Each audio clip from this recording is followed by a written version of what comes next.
सच्चा प्यार का असली अर्थ राधा और कृष्ण की कहानी से जुड़ा हुआ है। राधा और कृष्ण का प्रेम न केवल सांसारिक प्रेम का प्रतीक है, बल्कि आत्मा और परमात्मा के बीच की अनमोल भावनात्मक जुड़ाव को भी दर्शाता है। उनका प्रेम एक दूसरे के प्रति समर्पण और विश्वास का अद्भुत उदाहरण है। राधा कृष्ण का प्रेम भौतिक इच्छाओं से परे है। वो कभी विवाह बंधन में नहीं बंधे, फिर भी उनकी प्रेम कहानियों अमर है। इसका कारण ये है कि उनका प्रेम शुद्ध और निस्वार्थ था। राधा ने कृष्ण को अपने जीवन का केंद्र माना और हर परिस्थिति में उन्हें सच्चे मन से चाहा। वहीं कृष्ण ने भी राधा के प्रति असीम सम्मान और प्रेम रखा, जो उनके जीवन का मूल आधार बन गया। हम लोग अपने जीवन में बहुत से लोगों से मिलते हैं, अपने परिवार के लोग, हमारे दोस्त, हमारे रिश्तेदार, जान पहचान के लोग भी बहुत से लोग जो हमें अपने जीवन में मिलते हैं। सबसे हम किसी न किसी रूप में जुड़े रहते हैं, लेकिन इन सभी की भीड़ में कुछ लोग ऐसे होते हैं जिनसे हमारा दिल का रिश्ता बन जाता है। उनसे हम अपने मन की बातें करते हैं, अपनी भावनाओं को बताते हैं और सबसे बड़ी बात, उनकी खुशी से हमें अपनी खुशी महसूस होने लगती है। उनसे बार बार मिलने का मन करता है, बातें करने का मन करता है। उनके बारे में थोड़ा सा सोचने पर ही मन में रंग बिरंगे फूल खिलने लगते हैं। दोस्तों, बस यहीं पर हमें ये जानने की जरूरत होती है कि जिन लोगों के साथ हमें ऐसा महसूस हो रहा है, क्या हम उनसे सच्चा प्रेम कर रहे हैं या फिर केवल ये एक आकर्षण है। आपको मैं पहले बता दूं कि किसी के प्रति आकर्षण रखना एक ऐसा भ्रम है जो टूटने के लिए ही बना है, और ये भ्रम कभी भी टूट सकता है।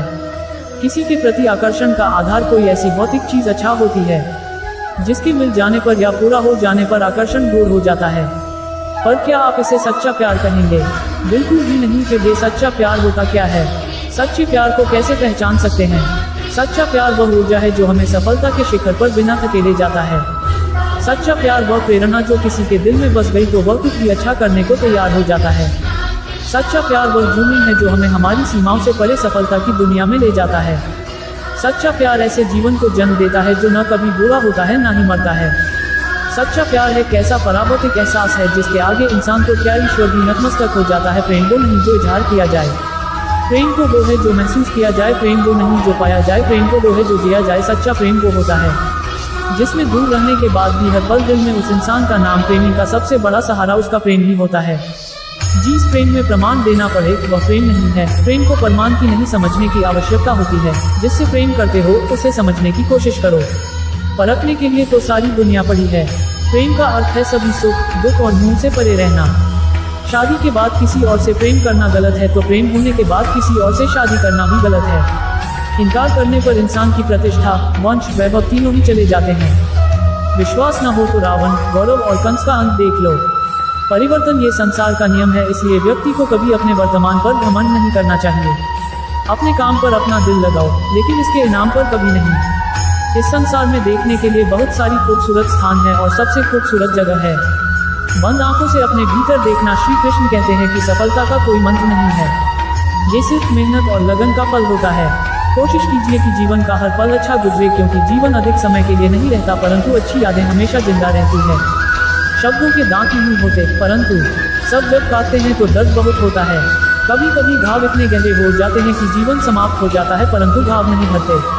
श्री कृष्ण कहते हैं, जिंदगी में ठहराव का सुख तभी मिलता है जब जी भर के भटक लिए हैं। इस जमाने में जो मनुष्य मन को अपने बस में नहीं करता, उनको ये मन विनाश की ओर ले जाता है। जिसने भी गीता के वचनों को अपने जीवन में उतारा है, उसने ही अपने जीवन को सुधारा है। जिस इंसान के मन में श्रद्धा और आशाएं होती हैं, वो जिंदगी के हर परिस्थिति में जीतता है। तरकस से तेल निकालने वाला हर योद्धा महान नहीं होता, और इस संसार में अर्जुन जैसा धनुर्धर नहीं होता। जब न्याय का फैसला सत्य के पक्ष में ना हो तो शस्त्र उठाना आवश्यक हो जाता है। आपके द्वारा किया जाने वाला व्यवहार ये दिखाता है कि आपको संस्कार कैसे मिले। कोई भी इंसान जन्म से नहीं बल्कि अपने कर्मों से महान बनता है। जो व्यवहार आपको दूसरों से पसंद ना हो, ऐसा व्यवहार आप दूसरों के साथ भी ना करें। केवल व्यक्ति का मन ही किसी का मित्र और शत्रु होता है। श्री कृष्ण कहते हैं, जो मुझे सर्वत्र देखता है और सब कुछ मुझ में देखता है, उसके लिए ना मैं कभी अदृश्य होता हूँ और ना वो मेरे लिए कभी अदृश्य होता है। दूसरों का बुरा सोचने वालों का कभी भला नहीं होता। हमें अपनी गलतियों की सजा भले ही तुरंत ना मिले, लेकिन कभी ना कभी जरूर मिलती है। झूठ का कोई भविष्य